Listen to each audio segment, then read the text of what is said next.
Maligayang pagdating sa mga DIY ideas. Sa video na ito ay ipapakita ko sa inyo kung paano gumawa ng 3 drawings dito sa aking Filofax or notebook. Pwede rin ninyo itong gawin sa kahit anong papel meron kayo o sa inyong mga notebooks kung minsan ay naboboard kayo at walang ginagawa. So, gagamit din ako ng mga pangkulay dito at eto, sinimulan ko na gumawa ako ng 6 na triangles.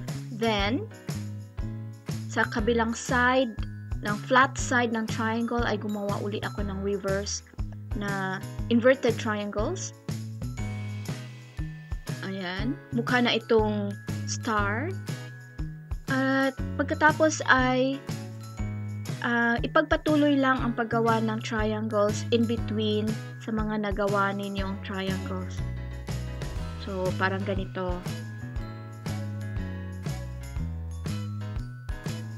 So, itatapat lang ninyo sa mga flat sides ng mga triangles yung mga gagawin ninyong triangles uli. So, dito rin. Yeah, ganyan. So, okay. Ayan na yung mga triangles natin. Lalagyan lang natin ng design. So, dito, lalagyan ko ng black ink sa sides ng triangles.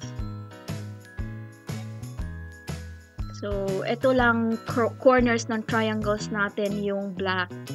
At yung pinaka-center ng triangles ay lalagyan ko ng kulay mamaya. So, unang-una gagamitin ko ay red. Okay, so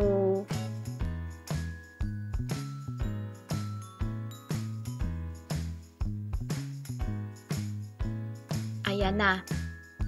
Nilagyan ko ng kulay red. Tapos, yung mga ibang triangles ay lalagyan ko rin, kukulayan ko rin ito ng blue.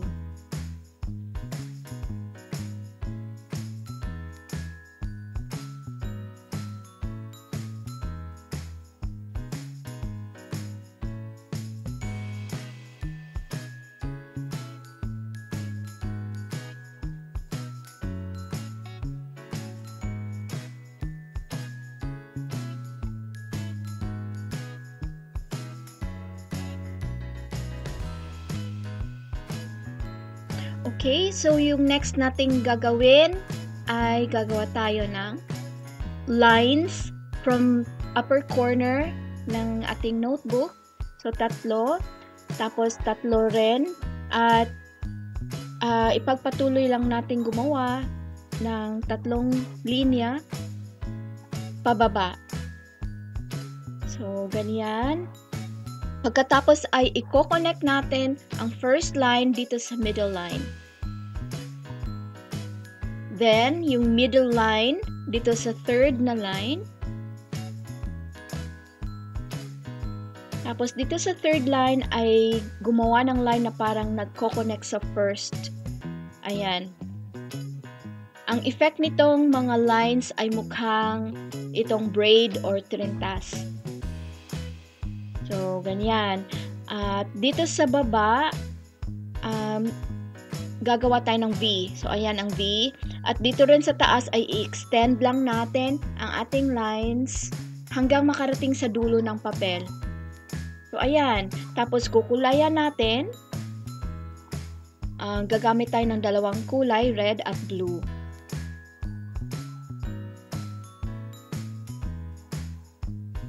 So, i-alternate lang yung kulay.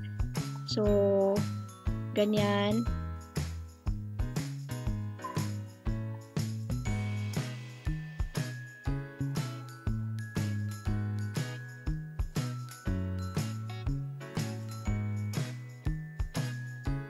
At dito ay half yung red. At sa kabila ay yung kulay na blue. Okay, so eto na yung complete drawing. Mukha itong lubid na may 2 kulay or 2 kulay na twisted lines. na pinagsama. Pwede nyo ring ibahin yung hugis nito o gumawa ng rounded edges. So, ayan. Sa next naman ay napaka-simple. Gagawa tayo ng mga circles at lines. So, ito parang araw. Okay? At lalagyan natin circle dito sa end ng lines natin. Tapos ay babalutin natin ito ng corrugated circle. Ayan, mukha na itong bulaklak. Okay, so lalagyan din natin ng linya. Dito rin sa gitna or in between sa nagawa nating linya. Pero mukhang mas maganda kung pahabain natin yung mga linya. Tapos lalagyan natin ng circles, yung mahabang lines. At dito ay triangle.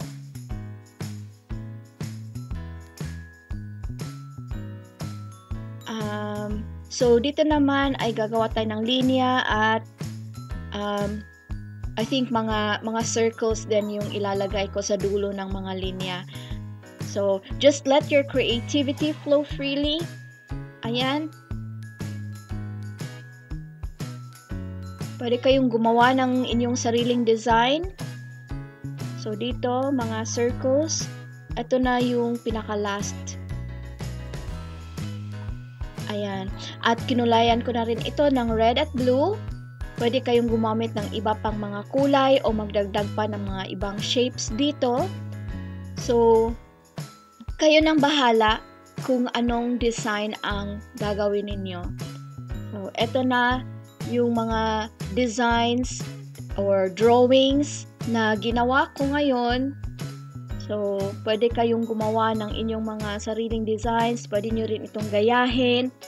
At syempre kung nagustuhan ninyo itong video na ito, syempre bigyan kami ng thumbs up. At huwag kalimutang ibahagi ang video na ito sa inyong mga kaibigan. At mag-subscribe sa aming channel para sa mas marami pang videos. So, ayan. Alin sa tatlong designs ang nagustuhan ninyo? So, isulat ninyo sa komento dito sa ibaba. Okay? Aabangan ko ang inyong mga komento. So, I think hanggang dito na lang muna tayo. So, hanggang sa muli. Paalam!